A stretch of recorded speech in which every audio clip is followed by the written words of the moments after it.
Hello दोस्तों, मेरा नाम राजीव है। आशा करता हूँ आप सब ठीक होंगे। दोस्तों आज हम एनडी 2019 के 78 से लेकर 103 तक जीके क्वेश्चन करने जा रहे हैं। तो दोस्तों चलो पहला क्वेश्चन लेते हैं हम। What is the mass of 1 litre of cottonseed oil of density 926 kilogram metre cube. दोस्तों हमने पहला क्वेश्चन सबसे ईजी लिया है, इसलिए दोस्तों इसका आंसर हो जाएगा C 0.926 kilogram. Next question, the wavelength of X-ray is order of. दोस्तों इसका हमें वेवलेंथ एक्सरे का वेवलेंथ पूछा है। तो दोस्तों वेवलेंथ जाएगा इसका 1 एंगस्ट्रॉम। दोस्तों 1 एंगस्ट्रॉम इज इक्वल टू होता है 10 की power 10 metre. 80 in vacuum the speed of the light depend upon wavelength depend on its frequency depend on its intensity या neither depend on its wavelength frequency और intensity. दोस्तों इसका answer हो जाएगा D, neither depend on its wavelength frequency और intensity. 81 question, which one of the following statement correctly define power. दोस्तों क्या energy supplied per unit time, energy of A object due to its motion, energy of an object due to its position. दोस्तों इसका answer हो जाएगा A, energy supplied per unit time. 82 question, the electric charge is stored in a device called. जब कोई electric charge किसी device में store होता है तो क्या कहते हैं। दोस्तों उसे कैपेसिटर कहते हैं।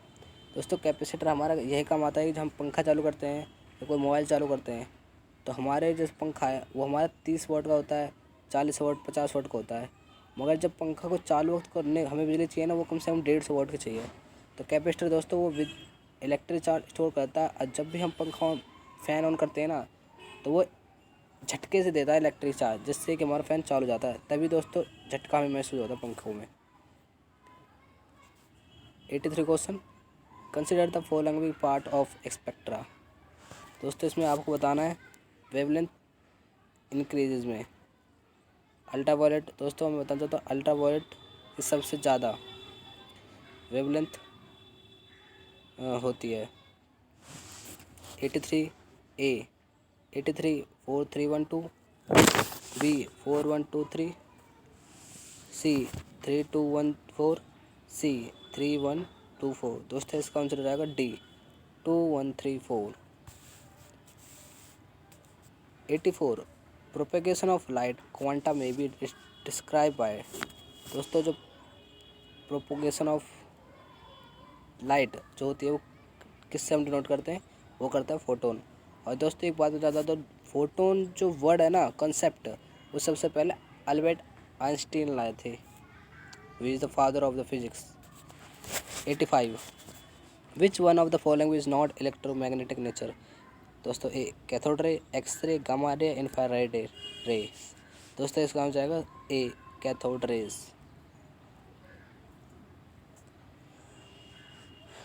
86 क्वेश्चन, दोस्तों इसमें आपको एक न्यूमेरिकल दिया है, मैं आपको न्यूमेरिकल में बताता हूँ। दोस्तों इसमें इसमें आपको पूछा करंट पूछा। दोस्तों इसका करंट निकालने का होता है ओम्स लॉ। ओम्स लॉ क्या होता है, V = IR। अब दोस्तों हमें I निकालना तो V/R हो जाएगा। और दोस्तों ये जो R1 है R2 है ये पैरेलल है, तो पैरेलल के लिए हम क्या करते हैं 1/R इक्विवेलेंट। दोस्तों फिर हम इससे R इक्विवेलेंट निकाल के I = V/R इक्विवेलेंट में ऐड सब दे देंगे, वो कर देंगे, जिससे कि हमारा जो V है वो हमारा 10 है और R इक्विवेलेंट हमारा आ जाएगा 3/2/3। दोस्तों 3/2 आ जाएगा। फिर दोस्तों जैसे आप पुट करोगे तो आपका आंसर आ जाएगा 15। The force experienced by a unit positive charge placed at point is called magnetic field, gravitational field, electric field या न्यूक्लियर फील्ड। दोस्तों इसका आंसर जाएगा C, electric field at a point. A long jumper runs before jumping because he curves a greater distance, maintains momentum conservation, gains energy by running, gains momentum. दोस्तों मैं बताना चाहता हूँ इसका आंसर जाएगा बी, मेंटेन्स मोमेंटम कंजर्वेशन। दोस्तों यह ऐसे इसलिए होता है कि दोस्तों देखो, आप कभी कभी रुकते हो, भागते हो, और जब भी आप एकदम से रुकते हो ना तो आपको एक झटका सा महसूस होता है। एकदम से अगर रुको आगे तरफ जाओगे तो जैसे आप रुकोगे ना भागते भागते, तो आप पे एक इनर्शिया लगेगा, जो इनर्शिया आपको झटका देगा और झटके से आप लॉन्ग जंप दूरी तय कर पाओगे, इसलिए दोस्तों वो भगता है। 89 which of the following is necessary condition for simple harmonic motion. निम्नलिखित में से कौन सी कंडीशन सिंपल हार्मोनिक मोशन के लिए होती है? A constant period, constant acceleration, displacement and acceleration are proportional. दोस्तों इसका आंसर हो जाएगा C, displacement and acceleration are proportional. 19 consider the following four particle, alpha particle, proton, neutron and electron and which their rest mass is increase. दोस्तों आपको इसमें मास increase बताना है। दोस्तों मैं बताना चाहता हूँ इसमें सबसे पहले जो अल्फा पार्टिकल है ना, वो सबसे भारी इसलिए होता है क्योंकि उसमें 2 न्यूट्रॉन और 2 प्रोटॉन होता है। और दोस्तों हम जो अल्फ़ा पार्टिकल है हमें उसे हीलियम 2+ के नाम से भी जाना जाता है। और हीलियम 2+ हमारे एनवायरनमेंट में बहुत कम मात्रा में मिलता है। दोस्तों इसका आंसर हो जाएगा पहला ए सबसे भारी, फिर हो जाएगा न्यूट्रॉन, फिर हो जाएगा फोटोन, फिर हो जाएगा दोस्तों इलेक्ट्रॉन। इसलिए दोस्तों इसका आंसर हो जाएगा डी। दोस्तों सॉरी डी नहीं, सी। 91 if an alpha particle is projected normally through a uniform magnetic field, then the path of the alpha particle inside the field will be। दोस्तों इसमें पूछ रहा है यदि हम अल्फा पार्टिकल को प्रोजेक्ट करें यूनिफॉर्म मैग्नेटिक फील्ड में तो उसका पाथ क्या होगा? दोस्तों वो होगा सर्कुलर। दोस्तों ये ऐसा ना इसलिए होता है क्योंकि जो मैग्नेटिक फील्ड होता है ना वो हमेशा परपेंडिकुलर होता है। और जैसे आप अल्फा पार्टिकल प्रोजेक्ट करोगे तो कर पाथ मूव तय करेगा या मूव करेगा। तो कर पाथ होने की वजह से जो अल्फा पार्टिकल मैग्नेटिक फील्ड हमेशा परपेंडिकुलर रहेगा उसे, इसलिए दोस्तों इससे क्या होता है कि वो सर्कुलर फील्ड वो तय करता है, फिर सर्कुलर पाथ। 92 क्वेश्चन दोस्तों, 92 question how far must a girl stand in front of the concave spherical mirror of radius 120 to see an erect image of her face 4 times its natural size। दोस्तों मुझे बताना है कि जो एक लड़की concave mirror से कितनी दूरी पर है कि अपने चेहरे को 4 टाइम देख सके। दोस्तों आशा करता हूँ ये आप ईमानदारी से करके मेरे कमेंट बॉक्स में डालेंगे। मैं 93 क्वेश्चन करता हूँ। Match list 1 with the second list. दोस्तों फर्स्ट लिस्ट में बोला इलेक्ट्रोमैग्नेटिक रेडिएशन एंड दूसरा अप्रोक्सीमेट वेवलेंथ इन मीटर। दोस्तों इसमें आपको infrared radiation, X-ray, ultraviolet radiation, gamma rays की बताना है। दोस्तों मैं इसका आंसर बताता हूँ। 93 का आंसर है डी 2124131। दोस्तों नेक्स्ट क्वेश्चन। तो दोस्तों 94 का भी बहुत इजी क्वेश्चन है दोस्तों, और ये आशा करता हूँ ये आप अपने आप करोगे। दोस्तों मैं 95 क्वेश्चन बताता हूँ। A sonometer wire having length of 15 centimetre and vibrating the fundamental modes with the frequency of 100 hertz which of the following types propagating waves and its speed. दोस्तों मैं बताना चाहता हूँ जो फंडामेंटल मोड होता है ना, उसका मतलब यह होता है कि उसमें बस एक ही लूप बने, एक ही लूप और कुछ ना बने। दोस्तों जब एक लूप बनेगा तो उसकी डिस्टेंस क्या हो जाएगा, वो कंप्लीट लूप की दोस्तों जो होता है डिस्टेंस वो 1 लैम्डा होता है, और तो आधा लैम्डा वो तो हाफ अगर लूप तय करेगा तो दोस्तों इसका आंसर क्या होगा λ/2। तो दोस्तों हमारी लैम्डा कितनी है, λ/2 हमारी 15 centimetre equal to 0.5 centimetre metre. तो लैम्डा इक्वल टू क्या हो जाएगा 1 मीटर। दोस्तों फिर क्या होगा, जो हमारा जो V equal to F lambda होता है, फ्रीक्वेंसी इक्वल टू दूरी का मतलब डिस्टेंस हम लैम्डा से नापते हैं। दोस्तों सो वी क्या हो जाएगा 100 × 1 तो 100 metre per second. 96 which of the following is the amount of heat given up when 20 gram of steam at 100 is condense and cool to 20 Celsius. दोस्तों इसका आंसर बताना चाहता हूँ। दोस्तों ये फॉर्मूला बेस्ड क्वेश्चन है, तो इसका फॉर्मूला होता है MC delta T plus ML vaporisation. दोस्तों अगर आप मास हमें दे रखा है, C भी हमें पता रहता है, दिया होता है उस क्वेश्चन में। दोस्तों फिर इसका आंसर आप जब निकालोगे इस फॉर्मूला पुट करके, दोस्तों इसका आंसर आएगा आपका 12,400 कैलोरी।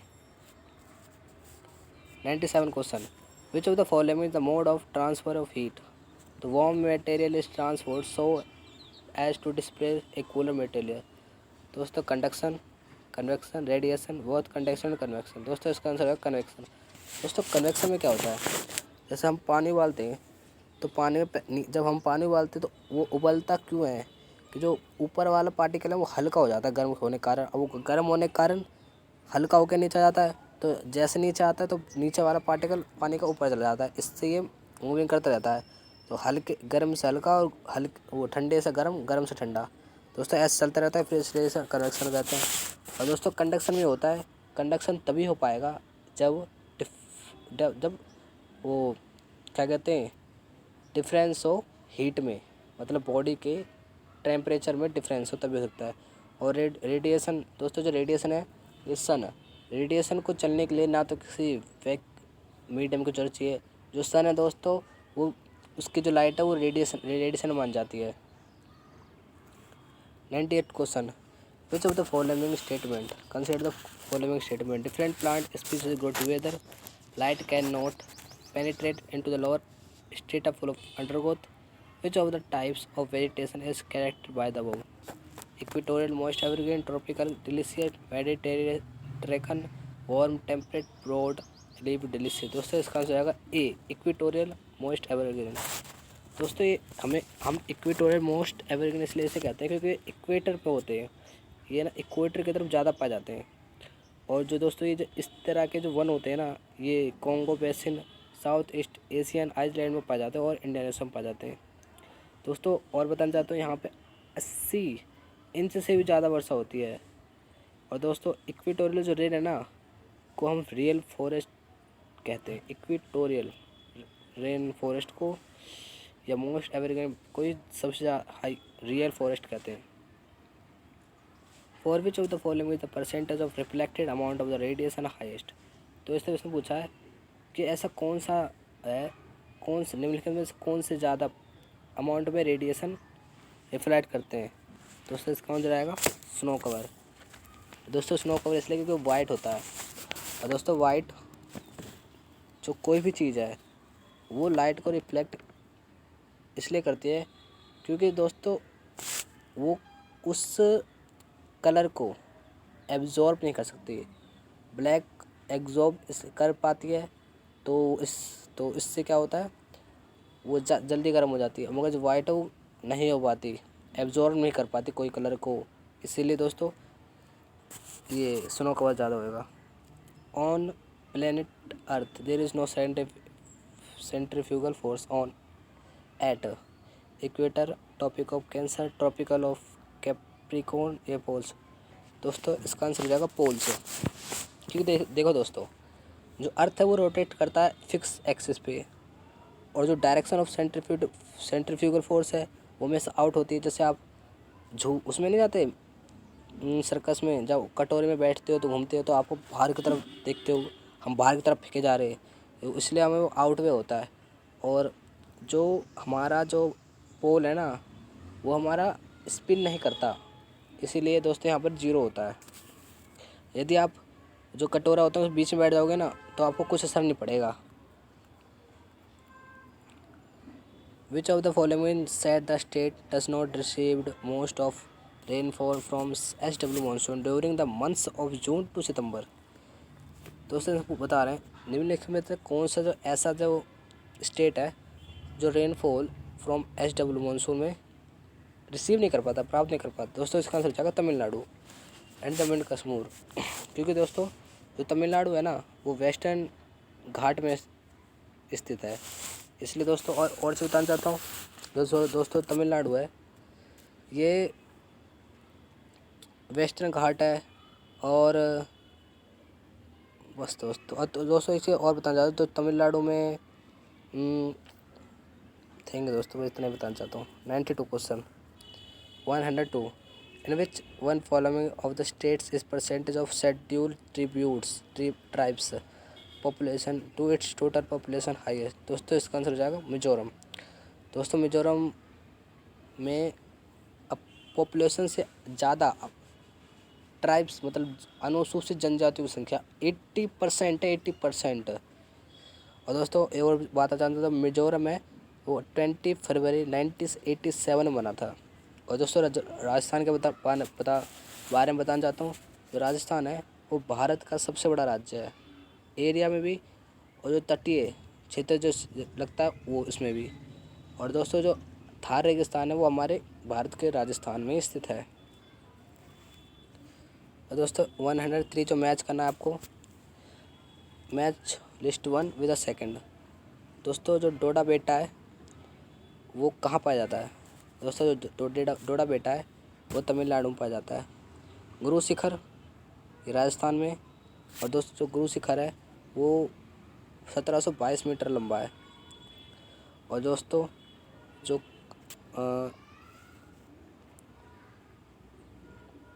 काल सुबाई है वो महाराष्ट्र में।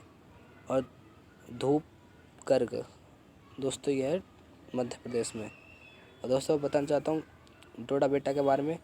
जो डोडा बेटा है वो हाईएस्ट माउंटेन है इन द नीलगिरी माउंटेन। और दोस्तों इसकी लंबाई है 2637 मीटर, 37 मीटर। और दोस्तों इसमें जो तमिलनाडु है ना, तमिलनाडु को और बताता हूँ, तमिलनाडु में डोडा बेटा है। तमिलनाडु में डोडा बेटा माउंटेन है जिसकी लंबाई 2637 मीटर है। दोस्तों आज का सेशन आपको कैसा लगा? अगर अच्छा लगा तो प्लीज़ लाइक सब्सक्राइब करना और ज़्यादा से ज़्यादा शेयर करना। Thank you very much if you like.